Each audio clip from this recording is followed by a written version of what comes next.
নমস্কার বন্ধুরা, আপনারা কেমন আছেন? আশা করি আপনারা খুবই ভালো আছেন। বন্ধুরা, আপনি কি Motorola G54 সেটটি কিনেছেন? যদি কিনে থাকেন তাহলে ভিডিওটি আপনার জন্যই।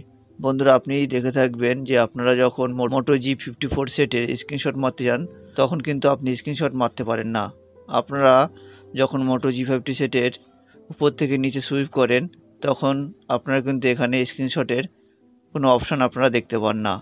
কিভাবে Moto G54 সেটের স্ক্রিনশট মারবেন সেটি আজকের ভিডিওতে বলতে চলেছি। আপনারা জানতে হলে ভিডিওটি শেষ পর্যন্ত দেখতে থাকুন। আর আপনারা যদি আমার চ্যানেল প্রথম হয়ে থাকেন তাহলে এখনই সাবস্ক্রাইব করে বেল আইকনটি ক্লিক করে দিন।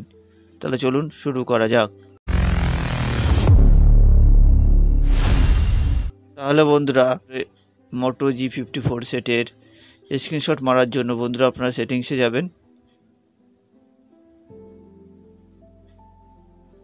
যাওয়ার পরে বন্ধুরা আপনারা এখানে গেস্টার বলে অপশন দেখতে পাবেন, তো সেখানে আপনারা ক্লিক করবেন। ক্লিক করার পরে বন্ধুরা আপনারা এখানে 3 ফিঙ্গার স্ক্রিনশট বলে অপশন দেখতে পাবেন, তো সেখানে আপনারা ক্লিক করবেন। ক্লিক করার পরে বন্ধুরা দেখবেন এই অপশনটি অন রয়েছে। তো আপনাদের যদি অফ থাকে তাহলে আপনারা এই অপশনটি অন করে দেবেন। অন করে দেওয়ার পরে বন্ধুরা আপনারা নিচে ট্রাই ইট আউট বলে অপশন দেখতে পাবেন, তো সেখানে ক্লিক করবেন।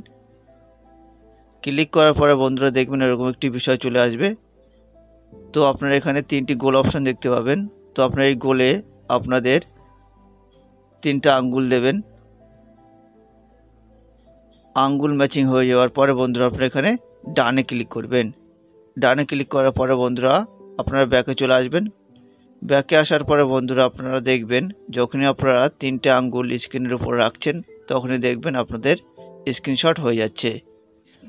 তো আপনারা এইভাবে Moto G54 সেটের স্ক্রিনশট নিতে পারেন। এছাড়াও আরেকটি উপায় আপনারা স্ক্রিনশট নিতে পারেন, অনেকেই আপনাদের জানা থাকবে।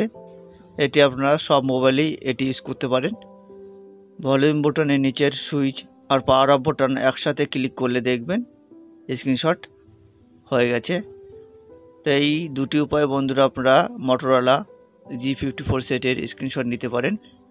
তো বন্ধুরা বোঝা গেল আপনারা কীভাবে Motorola G54 সেটের স্ক্রিনশটের সেটিংস কীভাবে করবেন। তো বন্ধুরা ভিডিওটি কেমন লাগলো, যদি ভালো লেগে থাকে তাহলে এখনই লাইক শেয়ার আর কমেন্ট করে দিন। আর লাইক শেয়ার কমেন্টের সাথে সাথে সাবস্ক্রাইব করে বেল আইকনটি ক্লিক করে দিন। তো এখানে আমার ভিডিও শেষ করলাম, আবার দেখা হবে পরের ভিডিওতে।